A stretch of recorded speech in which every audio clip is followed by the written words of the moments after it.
Ipinagtanggol ng isang grupo ng mga pharmacists ang kanilang kabaro na tumangging bentahan ng gamot ang walang resetang mga customer. Ayon sa Cebu Pharmacists Association Incorporated, sumunod lang ang kanilang kasama sa umiiral na rules and regulations. Nanindigan ng grupo na kailangan ng reseta mula sa doktor o di kaya naman ay sa dentista o veterinarian bago makabili ng gamot na may RX label. Hindi umano deserve ng viral pharmacist ang pamamahiya na natatanggap nito sa online dahil lamang sumunod sa global standard. Sa video kasing ito, kino-question at nakikipagtalo yung mga customer kung bakit ayaw silang pagbentahan ng pang-maintenance na gamot na may label na RX.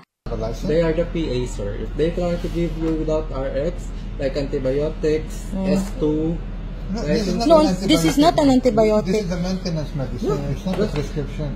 If ever you tried, just Google what's the meaning of RX. Winuuy, ano ba?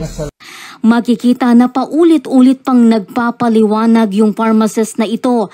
Pero dahil makulit at kinukuhanan na rin siya ng video ng mga customer, humingi na rin siya ng tulong sa kanyang mga kasamahan. Paano mo siya? Kasi nag-video.